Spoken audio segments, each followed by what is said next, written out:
I wanna try and take in all the highs, embrace them for more than a moment's time. I want you, please don't move when I push you away. I know I contradict myself some days, but will you ride the lows with me? Welcome to Mental Health News Radio. I am your host, Kristen Sunanta Walker. Our goal is to help discussions about mental health be a regular part of your daily life, no different than discussions about physical health. Mental illness can be a topic of discussion under the umbrella of mental health, along with so many other topics. This show is the original program on mentalhealthnewsradionetwork.com. Our network of shows are played in over 180 countries and cover more topics under that umbrella than you can possibly imagine. We were talking about mental health long before it became cool and popular to talk about, and thank goodness it has become so popular. We have incredible guests, advocates, patients, experts, people. Thank you for tuning in and enjoy our intro music, a song named Lows, written by Aubrey Toon. You can find her music at www.aubreytoone.com. That night when I started praying, I cried, will you ride the lows with me? Will you ride the lows with me? When I'm down, my vision gets blurry. Listeners, thank you for tuning in. We have a fantastic guest who is also a new podcaster on the network. Not a new podcaster, but new to the network with a show called Intentionally Emotive. Shaun Karim, thank you so much for coming on the show. Thank you, Kristen, for having me. Really appreciate it.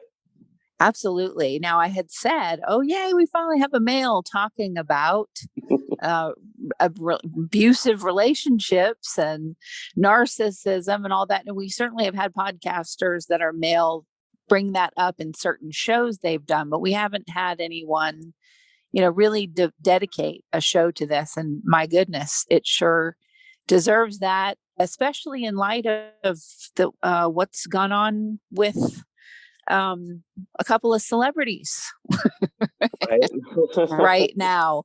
I'm referring to the Johnny Depp trial, which has been really interesting to see. But anyway, Shaun, tell our listeners, a little bit about your show and why you wanted to do it. Sure. So, the reason I started my show is because over the last couple of years in particular, I felt like just all the things that I had gone through in my life, I felt a certain responsibility to share what I learned from all of that.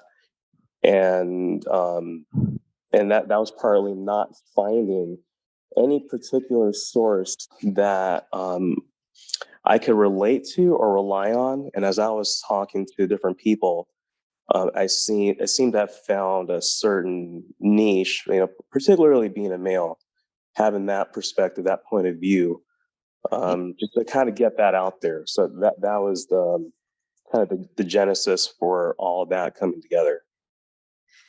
Yeah, and it's so needed. I mean, it is not just women that deal with, this kind of abuse. It's everyone. Everyone does. And so having a voice for the men out there that are going through this is huge, because most of the time men are just not believed. And I know this from many male friends of mine, that one in particular who was actually poisoned by his ex, and she ended up going to prison. She was trying to kill him slowly. So, and for years he was just not believed and went through the ringer. He spent his own time in jail because she was accusing him of things he hadn't done. And it was this horrible, horrible process for he and his kids. And so it happens, people. It happens to men too. Yeah, that's terrible to hear. Because like when I had been married for about 11 years, and we had been on like a pretty rocky relationship the last half of it or so. And when I told my ex-wife that I wanted a divorce, Just that moment is when like everything just broke loose, right?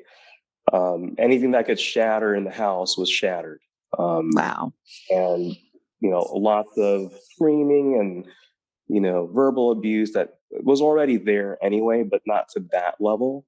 Um, and, I was a victim of domestic violence. And I remember, like it was yesterday, when the cops finally came in.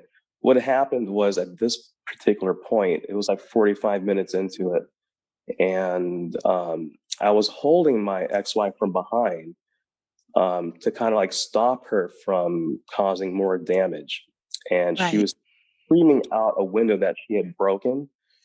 And I kind of positioned her in that way, hoping that someone would call the cops. So someone did, and when the cops came, of course, they had us separated. And they put me in cuffs just to for their protection, because particularly then I was a pretty big guy, bigger than them for sure.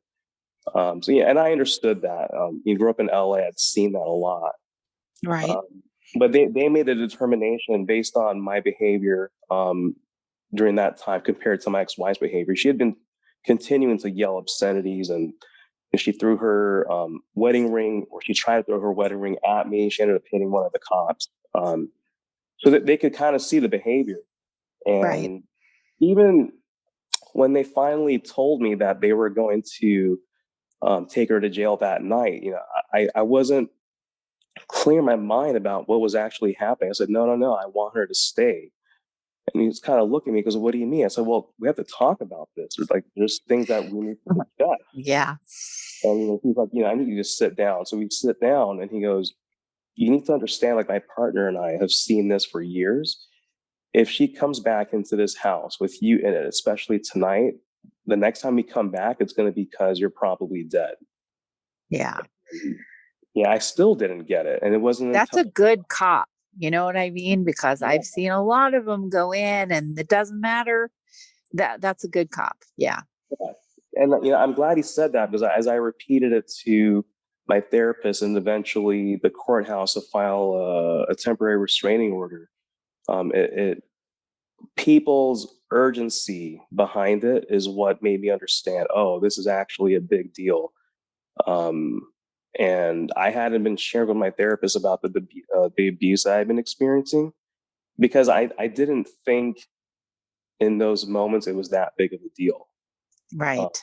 and partly because, until this Johnny Depp Amber Heard thing came out, you don't really hear about it that much, especially um, the husband or the man being the victim the way that they could be, Right. um, and even the accusations afterwards. My ex-wife for months, probably about a year, was accusing me of causing all the damage. Finally, we had the body cam footage to show that I was telling the truth and that she wasn't. But it took that for the court to believe it, not cops' testimonies or my word versus hers. It wasn't anything like that. It was literally having to see the carnage and the behavior of both of us to determine, okay, you know what? He's telling the truth and she's not. If it weren't for that, Wow. I don't know where I would be. Right. You could be sitting in a prison cell. Yeah. Totally, totally. And there are many men that end up in that position. Why do you think I mean, I'm sure you've examined this in therapy and whatever you feel comfortable sharing.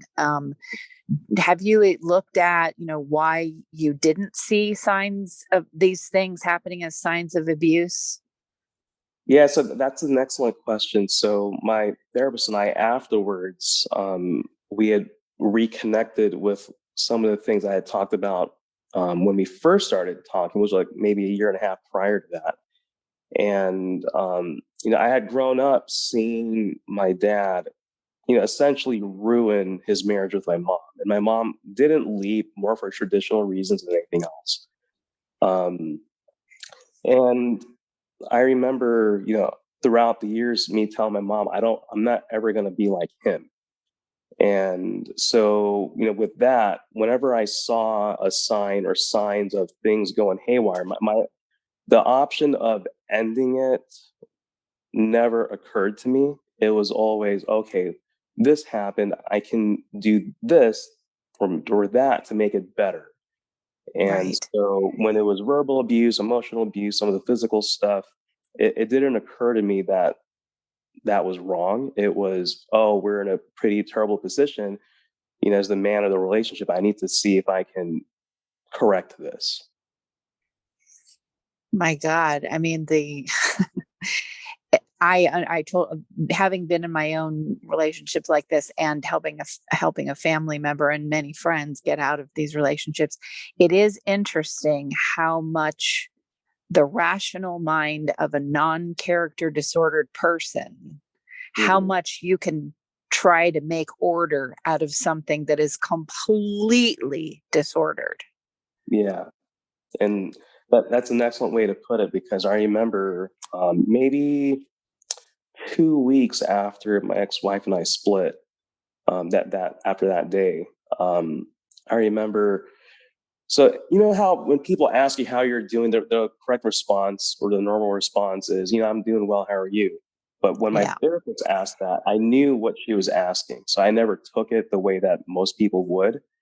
So, I went in and I was okay. And I was in a pretty vulnerable state, for months after that. And anybody who knew me, they could take one look at me and know something happened, even if I didn't share anything with them. Right. Um, I sat down and she asked me, she goes, Sean, how are you? And I broke down for like probably almost 5 minutes before I could say a single word. Good. You needed it. Wow. I needed it and didn't know it would stop. And the first thing I said was, "I'm tired of being ignored and being alone." And that came out of my mouth without me putting any thought into that. And I did. So I guess that was more in my subconscious mind, and it made sense because I felt emotionally abandoned by my ex-wife, probably the end of 2014. Um, and that was something I experienced with my dad a few times, with my mom once. So that, I guess that fear was always there, but also being used to it was there as well. Right. Um, and I think I just got tired of it at that point. It's like, you know what? I'm 30 something years old and I can't keep living life like this because it's not doing anything good for me at this point. Right. Exactly. Hmm. And that's awfully young too to come to these conclusions as well. So good on you. I mean, and that you're going to therapy. I mean, I wish I could get my son to stick with therapy. It's, It's It's a tough thing because it's revealing a part of yourself that you've hidden either consciously or not. And for me, it was a lot of unconscious things I had done, and it changes you. It transforms you. And I think a lot of people with that discomfort, they run away from it. And I eventually learned to stay with it until it became comfortable.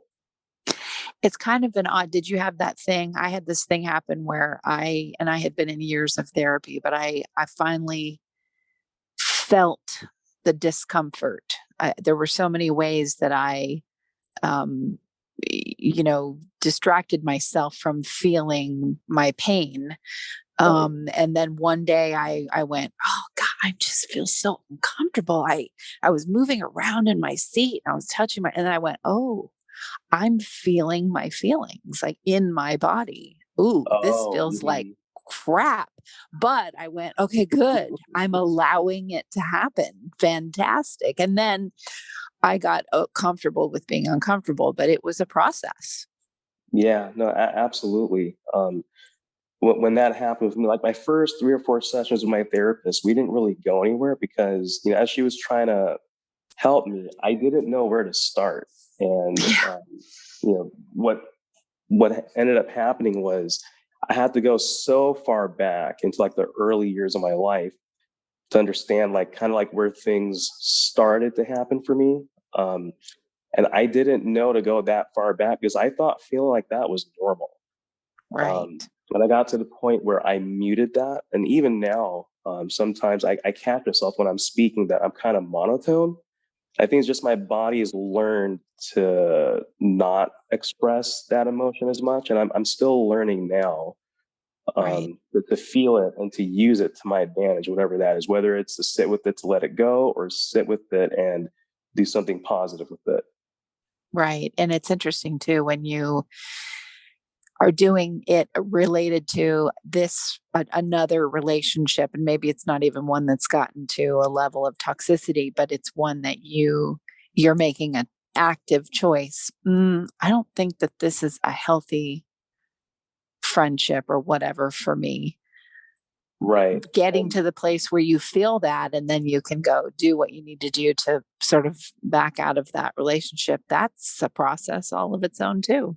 yeah, totally. And, it was interesting because I had felt that way for probably maybe a couple of years in particular before I went to therapy. And of all people who suggested that I do, it was actually my ex-wife.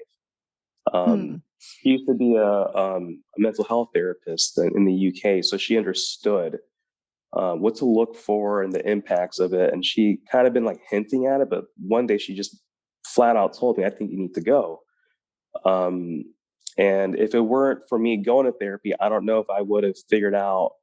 I had that epiphany one day. It was like, "Oh, I want a divorce from my wife." Right. When I looked at my therapist, the look on her face was, "I've been waiting so long for you to come to that conclusion." I was like, "Oh my gosh." That's why I would never make it as a therapist. I've had therapists say, "God, you would be so good." And I'm like, yeah, I don't have that thing that where you bite your tongue and you don't say. I'd be like, listen, you need to leave, which would Yeah. do nobody any good. But yeah. So do you think it was just major abandonment issues, not just, but that some of that was with your ex that triggered this behavior, or what insight have you had into why this big explosion? Yeah. So, it's a few things. Growing up, I wasn't in the greatest health. I was at my heaviest. I was probably pushing around like 270, 280. And, I'm about 5'7", if that gives you a picture. So, Right. um, when I met my ex-wife, she saw me technically, physically at my worst. Um, and we got married with me looking like that. And maybe a couple of years after we got married, I was like, I'm done. Like, I don't like the way that I feel, don't like the way that I look. And I started making changes, and I would just experiment with different diets and exercise programs. I finally found a few that worked out. And when they did, I would get compliments from my friends and colleagues and um, initially my ex-wife, but as I started to lose more and more, I think we used to hang out a lot in the LA area, around like Century City, Beverly Hills, where for bad or not, a lot of what you deal with there is the aesthetics, and Yes. I grew um, up there too, so I know exactly what you're talking about. okay, right. So we would go to the mall, and people would stare, particularly, women. And I think that made her uncomfortable. And I didn't ever do anything because, I'm married, and that those thoughts never came to me. But I think looking back at it, one of the ways that she had her control over me was with how big I was. And I think she Right. felt she was losing that control because now other people are approaching me, paying attention to me, whatever it is. And I tied that back to the control that my parents, particularly my dad, had over me. He's the definition of a narcissist. And I didn't even know what that was until maybe a year ago. I remember reading about it. I was like, oh my gosh, they're actually describing my dad to a T. Um, and I didn't realize it at the time. I realize it now, obviously, that my ex-wife had a lot of those traits as well. It was in a different package, and I didn't Right. recognize it because of that.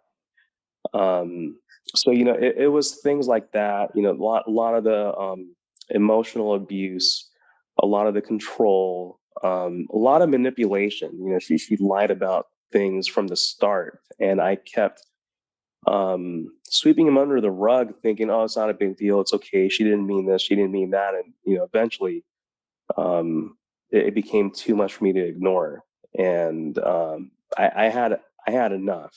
One of the things that happened maybe 6 months prior to everything breaking loose between me and her was, we used to hang out a lot in certain places, and she would tell me, "I don't want to go here, don't want to go there. The only time I want to ever like spend time with you is when we go on a vacation, but internationally." And I remember saying to myself, "Okay, so my wife wants to spend time with me for 2 weeks out of the year, maybe." And I thought that was really weird, and I realized, okay, that was a way for her to manipulate me into doing some things that weren't good for our relationship. Mhm. And once I realized that, I was like, yeah, I'm done. I can't do this anymore. This is too weird, and I don't know how much longer I'll last living like this. Yeah, I think it's interesting too, where I call this thing. My listeners have heard this before, but I call it flea and tick syndrome, and it's when you're around someone who has these toxic behaviors, they don't necessarily bring out the best in you either. Right. And the length of the longer you are away from them, and sometimes it happens for people, there's a family situation or there's a vacation or whatever it is, where they're separated from that person for longer than a couple weeks, Hmm. and they go and they drop that behavior, and they're able to look back and go, well, wait a minute, oh my gosh, you Yeah. know I feel so much better, Hmm. away from that environment, and I'm not behaving badly, and I thought about that watching some of the trial with Johnny Depp and Amber Heard. He didn't behave wonderfully either, but I could understand Hmm. the manipulation around, um, you do end up apologizing for things because you're constantly being projected upon. Yeah, that totally. And I remember this happened a couple of times in my life that during this time, I had been on pain medications. I had torn my calf, and I was on Vicodin. And there came a point where I didn't need it anymore, but I realized if I took that second pill that day is when I would start to feel really happy. Mm, And it was unusual for me, and it felt really good. So I stayed on it. I remember sharing that with my therapist, and she couldn't prescribe medication. All she could do is advise on some things. And I shared that with her, and she didn't really tell me to stop. She wanted me to come to that conclusion on my own. right. Um, and when I did, I think it was like 2 days later, I was down in the dumps again. I was like, okay, I can't rely on medication to help me feel good. Like I need to do something about all of it.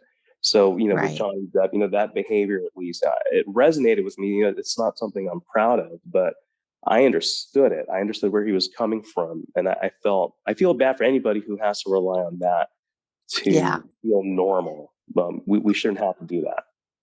Right, exactly. And the things that you'll admit to. I've admitted, okay, and I use that word loosely, to things that I didn't even do. Hmm. And I thought, wait a minute, I did not do those things. That person does those things, but they're projecting it on to me, and Right. I'm taking the blame for it. So, in those cases, I look at it like, well, you're just being someone else's waste receptacle. They don't want to carry their own shame, their own horrible behavior. It's so much easier to offload it onto the nearest sensitive person. Yeah, exactly. And Like, you're a donkey, you carry it for me.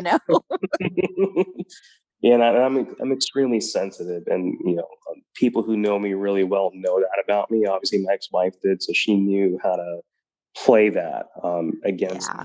I didn't realize that until well after what actually happened between me and her with stuff like that.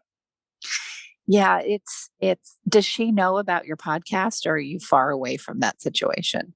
Well, um, I don't know. I have a restraining order on her now, Okay. and it's the type where obviously she can't contact me directly or through a third party, but I can't either. So I have no idea. Right. Mhm. Okay, gotcha. Yeah, I know how those work. I just had to go through this with a family member getting out of a marriage to a covert narcissist with passive aggressive personality disorder. And we have what they call a DVPO. And so I know how that all of that works. And we're going through the unwinding of it. For me, it's interesting to now be at this spot where I'm helping someone else. And it is like helping someone get deprogrammed from a cult. Right. Exactly. That's precisely how it felt for me. And for me, I think I was alone for a couple of months before I got into my next relationship, and it was more of a rebound, unfortunately, for both of Right. us. And it was probably a few months into that where I realized, oh my God, I'm making the same mistake. She's a different version of Yeah. myself. I had repeated it, and I really like kicked myself for that. Yeah. I mean, I can't say, oh, yeah, it's a bad thing. No, sometimes we need to get into those relationships to actually see exactly what you saw. You learned so much through other people. It's a fine line, I think, to walk in your recovery. The need to be alone to figure out who the heck you are and what belongs to you and what doesn't. But then you get so much out of the feedback loop from other people. So that's always a fine line, I think, for really sensitive people. It's harder for us than it is for other people, I think, too, because we feel what's really going on with someone else. And sometimes I feel like I have felt like I'm going insane. Why do I feel that? And then I have to remind myself, okay, wait a minute, because I'm feeling someone else's stuff. And I have to say a little mantra, whatever isn't mine needs to leave now. And then I can reset. But when you walk around being, super sensitive, you're just a sponge for all the emotions going around you. Yeah, totally. I know exactly what you mean by that. And I remember even I was constantly being surrounded by people, um, knowing that I would pick up on whatever it is that they were feeling, good or bad. And I realized later that it was more of a distraction, that I needed to do that inner work. And Yeah.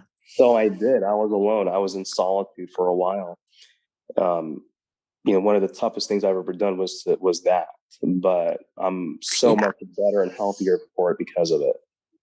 Oh, absolutely. I mean, while it's a gift that sometimes feels like a curse, we do actually need our alone time. I really know that I need it. Otherwise, it becomes like a drug in some ways, a drug that takes me away from actually dealing with myself. Yeah, totally. I know exactly what you mean by Yeah, it's like, oh, well, let me just swim around in all of your stuff. that. You're like, well, that's a distraction. It's not really healthy. No, I Yeah. I totally mean, understand. so what led you to reading or hearing the term narcissist or narcissism? What was that? Because that's so pivotal for everybody that's really, really sensitive, for anybody in general. But what was it for you that got you to that place? Well, it's interesting you asked that because there's a show on Netflix that it stars essentially someone who could be labeled a narcissist, and I was interested in his character. Just I love stories. I understand how they should be written as far as like character development and things of that nature. So I was just curious about that, and as I started researching that character, there was all these different personality traits that the writers kind of just massaged together, Mhm. and it just kind of branched out into different articles that I read, and one of them led down a path that resonated with me, but just because of my the environment that I grew up in, and when I finally found the term of it, I said, narcissist. And I was like, okay, I know what a narcissist is as far as like, Greek literature, but actually hearing it from the mental health perspective was new to me. And that's when I really started to understand what that was. So if it weren't for that show, I don't know how I would have started on that journey. It's such an important thing when you find out what it is. I was doing my own thing of, I was Googling around, and then I came upon an article with someone who's like one of my closest friends now. But when I read that article, it was like, the skies opened up and a ray of sunshine landed in my lap. And I was going, oh, because it was just, I know, oh my God, this is exactly what I've been dealing with. And then delving into the journey of dealing with your own narcissism too. That's always super, super fun, because no matter what anyone says, we all have our things, our narcissistic traits. But the thing is, I've learned so much about, well, we can grow from those things and heal and not behave those ways. And people who are truly character disordered can't. Right. Right. And Or if they do, it's at a snail's pace. It's like a sloth walking across the highway, as how slow the evolving is. Anyway. That's an excellent point. I remember once I got a good enough grasp on it, I shared it with my sister, who had a completely has a completely different relationship with our dad, and she couldn't resonate with any of it. And so, I think I shared with her more for like validation, just to see if, just to make sure that I wasn't going crazy about all that. Right. But, at the end of the day, it was just understanding that, for whatever reason, I was the one that people picked on. I kind of understand now why. Hopefully that never happens again. But it was just, reading about all that, like you said, it was like this epiphany, and it was like, oh my gosh, like that's totally what happened, and this is how I can attempt to address it. So, it was a lot of reading, researching, and inner work that path led me to. Yeah, I think it's interesting when you're someone who gets bullied. I definitely dealt with that, and it was always somebody, a kid, another kid, when it happened when I was little, that really wanted me to like them, to see them, to hear them, and then would get upset or jealous about me spending time with somebody else. And those patterns started, really young, and I was so sensitive. So of course, someone who is a bully is being bullied somewhere in their life. So they want to be around someone really sensitive, and yet they have to end up picking on that person. So, but I did something to where it was my own protective mechanism. I learned how to just completely shut down so that I wouldn't be bullied anymore. Okay. Mm-hmm. And I think it's because that sensitivity wasn't nurtured. Right. But it was interesting to go, wow, it took me a lot of years to get back to, I still was always sensitive inside, but I didn't, well, I'll give you an example. I would have friends later in life say, yeah, I was afraid of you when you were younger. I mean, you just looked like you were going to kick everybody's ass. And I was like, what? Are you kidding? I was the most quiet, but that's how I carried myself. And that was the protection because I would have been mortified if I had been continued to be bullied. So it's taken years for me to get back to being like, it is totally okay to be super sensitive, and you don't have to walk around with this shield up. That I turned that shield into a brick wall. Right. Mm-hmm. Instead of just a protective shield. So it's interesting how different really sensitive people handle their sensitivity, and what society allows you, how far it allows you to go with that. I always find that fascinating, especially with the way women are allowed to be sensitive and men aren't. That's always Right. interesting to me too. Yeah, and you're right. Like men, I mean, I think that's starting to change. Let's see how Yeah. far it goes. But I was similar to you in that, growing up, once I got into my teenage years, my friends or people who didn't know me, schoolmates who didn't know me, kind of thought the same thing. Like even today, I think there's still like an element of that. I don't act this way, but I look like I should be someone that you Yeah. don't approach. Yep. And I'm aware of it. My girlfriend thinks it's hilarious. She loves it.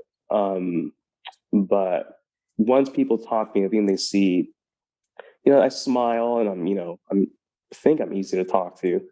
Like Yeah.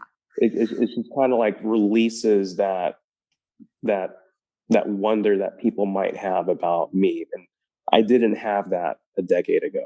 Like a decade ago, Right. you should not have spoken to me. Right. Yeah. It's interesting. It's our own way, but then I don't know. What so much I've read about, people that come in that are this way, that are personality disorder, and they show up in your lives and they bring you gifts, and Hmm. they do not feel like gifts at all. And you don't have to turn it into a gift. It's really up to you whether that relationship gives you gifts or not. But for me, every one of them has been major insight into, there's some wounding there that I need to turn into a shiny scar so that not another one gets in that way again. Right. Right. Yeah. And, I think you talk about scars. I think it was only the last year or so where I started to realize, you're going to go through life getting hit and you get to choose how you react to those hits. And so those Right. scars, you have to wear them like badges of honor, Yeah. because you've learned so much and you potentially have something to offer people in your life with whatever you've learned. Yes. I mean, hence, what we do, we vocalize this on a show, and then I turned it into a whole network. But yeah, I mean, the only reason I even started doing podcasting was to have a reason to interview every expert on this particular topic on the planet. That's great. And I think it's so important that this type of information is easily accessible because Yes, when you delve into it here and there, or I did like years ago, it wasn't that readily available. Even when I was going to therapy, a lot of the concepts correct. that they've been talking about with me, they made sense, and between sessions, I would look them up and you could find some things, not a whole lot, but today there's just so much good information available. So I'm so happy that this network exists now.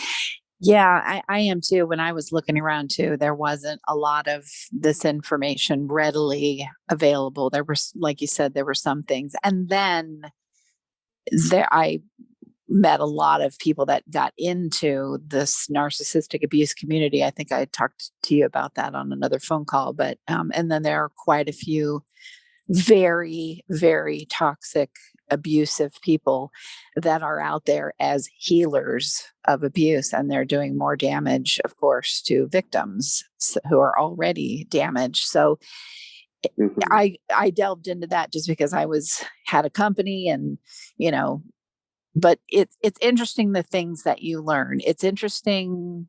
Like, I can give an example. I just had someone reach out to me who was very passive aggressive, very uh I'm someone, and you probably can relate to this, where I'll just do for someone without even thinking of reciprocity. Right. I've had to learn how to expect some reciprocity, without thinking that I'm egotistical for expecting it. So Hmm.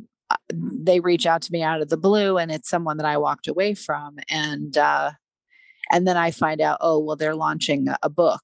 That's the only reason they're writing me this "I miss you" email, right? Because they know that I have this network, and that happens. But I think, how would I now, having been on this journey for a while, I can sit back and go, well, how do I want to respond to Right. this now, as opposed to what I would have done? Not that what I would have done 5 years ago was bad, just things do change as you get older and you're further on the journey. And now it's, I don't even need to respond. I don't feel badly towards this person.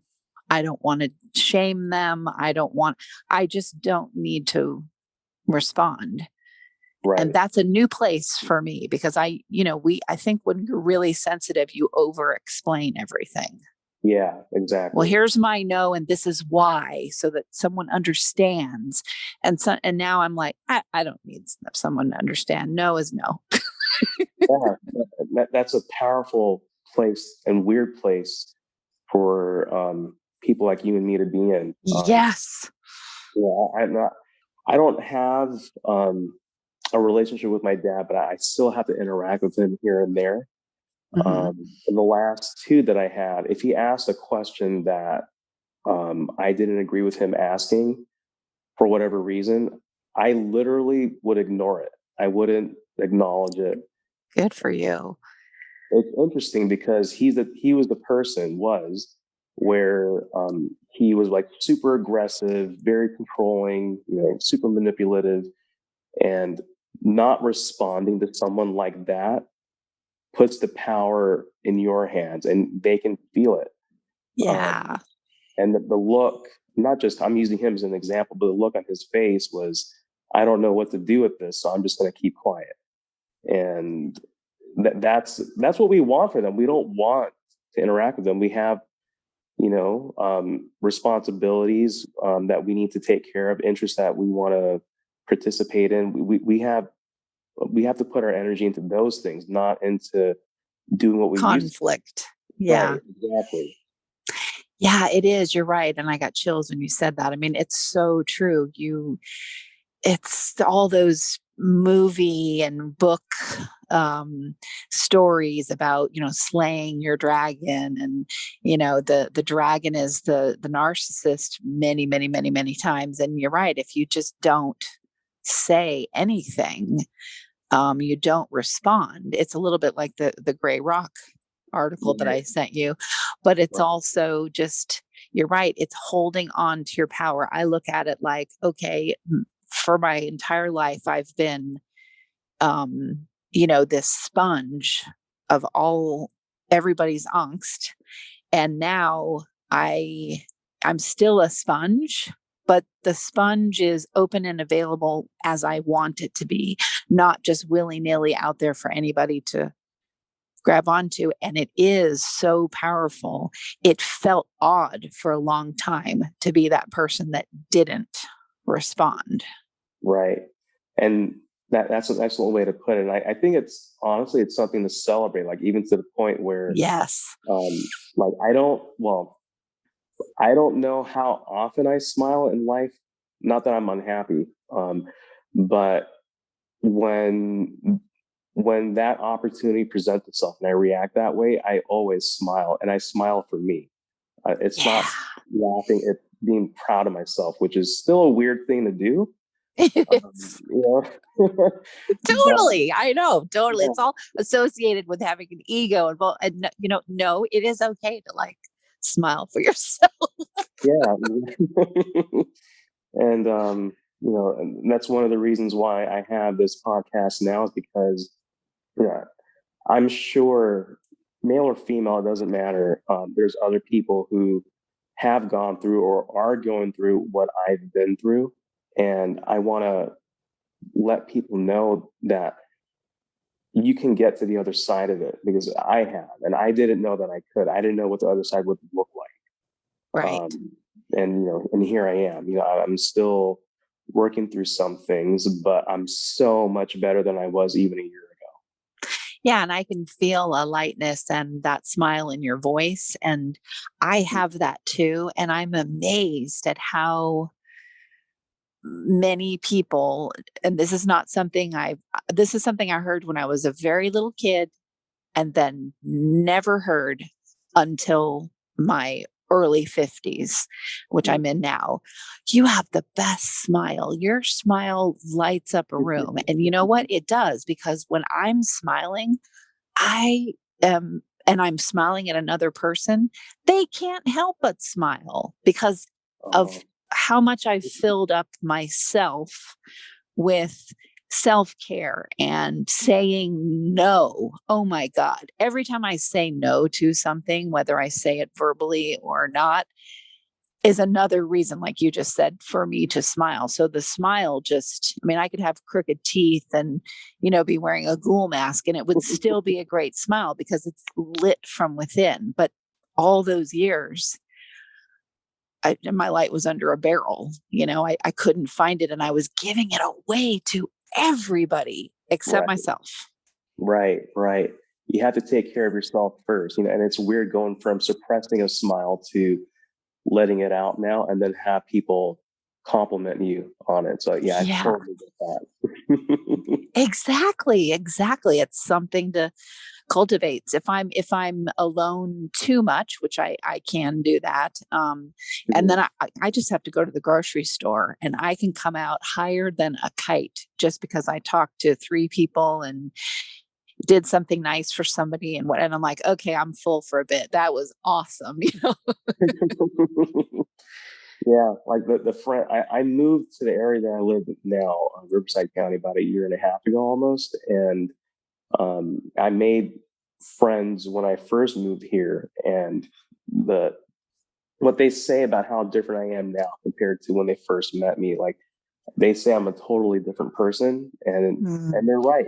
In some cases, I've had to drop some people in my life because the new yeah. me doesn't resonate with the old me. Yep. Um, but they talk a lot about just the way you carry yourself is different when you do that work on yourself. Oh, You walk around absolutely. the level of confidence that you haven't had, and Absolutely. not in an egotistical way, but it's a way where everybody's different. Everybody's going through their own things, but here you are. You've come through a lot of it. No one's ever going to know all of it, and that's okay. But Yeah. and you're here, and that matters a lot. I think we all have a responsibility to do something in life, and for you and me, this is definitely part of it.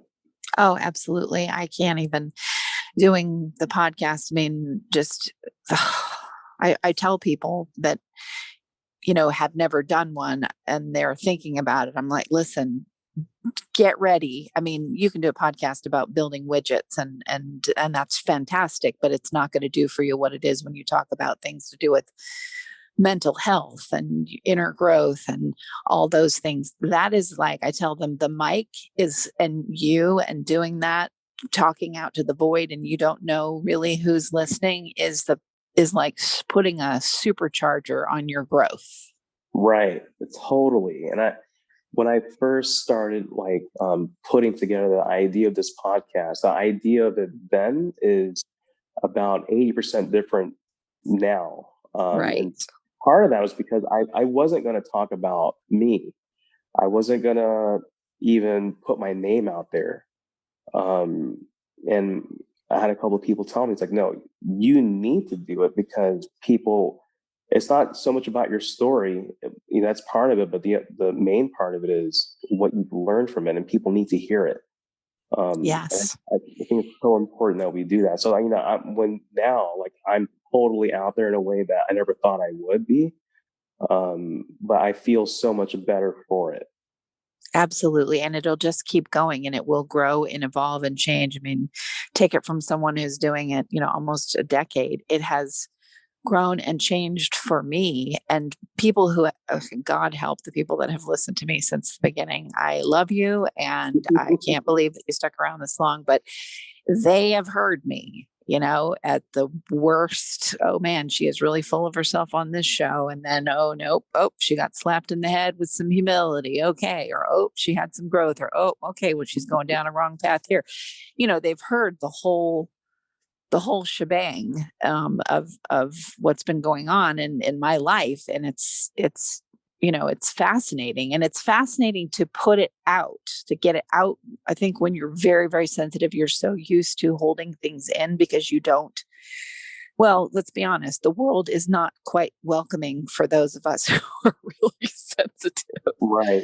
So if you find your way to like, get that out of you by using your voice in these ways, it helps you navigate your way through a world that isn't very welcoming sometimes.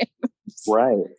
And it takes a lot of strength and courage Yeah. to be able to do that. And that comes from within. Not that you can't get inspiration outwardly, but you still have to muster all of that up in order to do all of it. So Yep.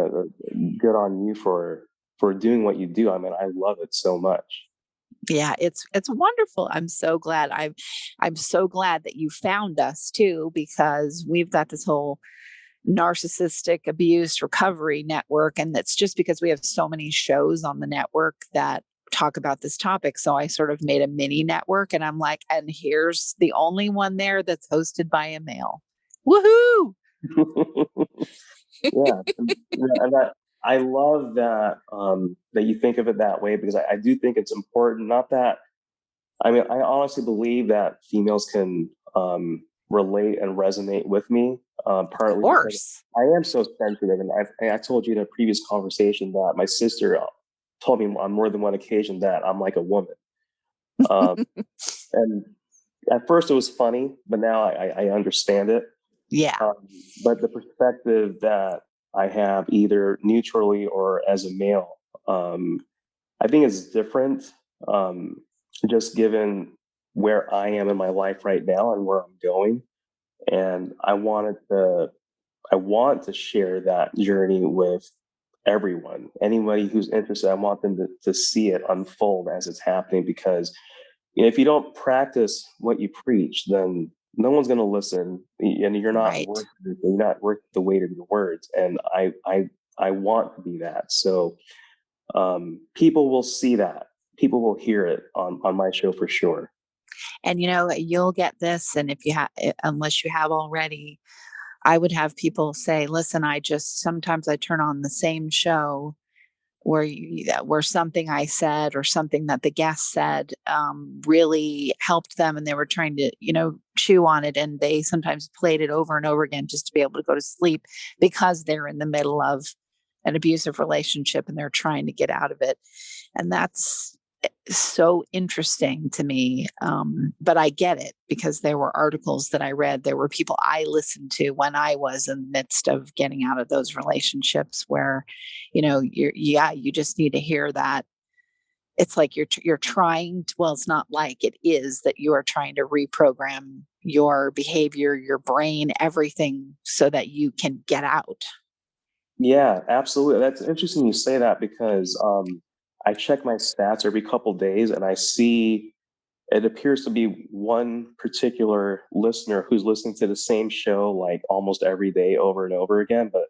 And I couldn't quite understand why, but you just saying what you said, that totally makes sense now. Yep.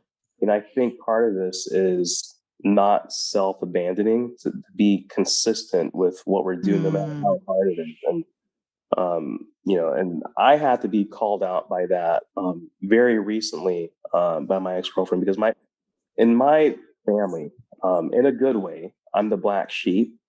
I speak differently, I dress differently, I have a different kind of job, I live in a different kind of place. Everything about me is different. yeah. And I'm covered in tattoos and piercings, and they're totally not like that at all. And I'm going to a family event shortly, and I was asked to cover my tattoos, and I had thought about, okay, well, how do I do that? Ooh. Yeah, and my girlfriend's like, why? Like, don't do that. If they can't accept you for who you are, then they're not worthy of knowing you. And I was like, you know what? You're actually right. And let's see if that's a point of contention in the next couple of weeks. But you know, either someone accepts all of you or they accept none of you. That's That's so the true. hmm I just it's interesting too. Yeah, I'm very eccentric in my own ways, although I hide it well, I think. But I don't hide it as well as I used to because I don't want to. But I still have this natural habit of wanting to hide things. So yeah, black sheep. Oh my God, here's to the black sheep because yeah, there's like I have a donkey, I have a horse, I have a bunch of dogs. I just literally buzzed all my hair off again today because I just love how it feels. Mhm. It's so tactile and I just love it. And that is not what women typically do, right? Right. And I just think it's funny because yeah, I don't have anyone in my life that would say, you know, you can't come or you can't be a part of this because of these things that you do. I don't have that, but I'm older than you are. But I do get looks sometimes, and I'm like, you know, I don't care Yeah. if what I look like or the way I live my life, which is so peaceful, nature, animals, you know, all these things, so such a far cry from my, you know, life in LA and Orange County, so different. If somebody had said, you're going to have a donkey and a horse and live in the mountains of North Carolina, I would have been like, you're insane. And you're going to buzz your hair off like G.I. Jane, you know, but this works for me. This is how I'm happy and fulfilled. And so I wonder what I would do if somebody, um, I did have a producer when I was doing television stuff say, why would you, because I had buzzed my hair off during the pandemic. Why Mhm. would you do that? You can't do this. You can't host this show on camera and have done that to your hair. That was the Wow. last time. That was because it was all, Mm. you know, Hollywood. Oh yeah. Okay. Yeah. Mhm. And I was like, well, then I don't need to do this show Oh. because, you know, and I didn't. And it Okay. was a lot of money and I didn't do it. Oh my God. So, but it's so interesting. It's so interesting. We have to, when you are so sensitive, you have to do things that just make you feel good. And for me, a feel good for me is rubbing my scalp. I missed it. Okay. Well, you and I have the same haircut, so I understand that. I totally get You, it. isn't it amazing? It feels good. I've done it. I do it all day long. Work calls, or this passion project, or just cooking. It feels like it centers me a little bit for a lot of it. Yeah. Yeah. And when you have all this hair and makeup, again, I can't wear makeup anymore because I feel that I'm putting on a mask and I don't want to do that because I did it so many years in Hmm. my life as a female and, having to look a certain way and all. And I just, yeah, now I'm like, oh, whatever. People think I'm that weirdo chick that buzzed her hair and has a donkey. Like, I don't care. But I did have the attorney. That's why I was bringing it up. The attorney for my family member said, well, you're very eccentric. And Yeah. I kind of looked at him and I thought, "Wow, where's he getting eccentric from? I mean, I've only been to a couple meetings. Oh, it must just spillage out everywhere." No, that's a good way to put it. Like, when I'm rarely around like a large group of my family, usually just me and my sister and her husband. But I they in their own way are saying it, and people around us also say it, because they one of the common phrases that I hear is they're surprised. Like, they say, "You don't look like you're part of the family," and they don't mean that in a mean way. They mean like Right. literally, I don't look like it. Right. And I like it because I don't want to look like that. I want to look like me. Exactly. You wearing your makeup feels like you're taking the mask off, and me having what I have it feels like I'm revealing more of Well, me. yeah, but a tattoo is in your skin. I have several. It's not like makeup. Yeah, It's in your skin. You don't feel like there's something covering you because it's just your skin. right, totally. Yeah. And Oh, I get it. I get it.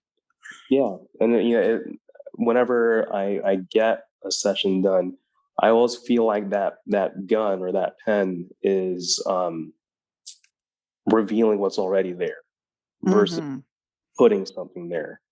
I get it. I have some really cool, we will talk about that offline sometime, but I've got some really cool ones that are related to, like this kind of being the quiet warrior that used to be, had moments of being loud, but now I'm like, there is some stealth in being quiet that I did not know existed. So anyway, tell my listeners where the name of your show again and where they can find out more about you.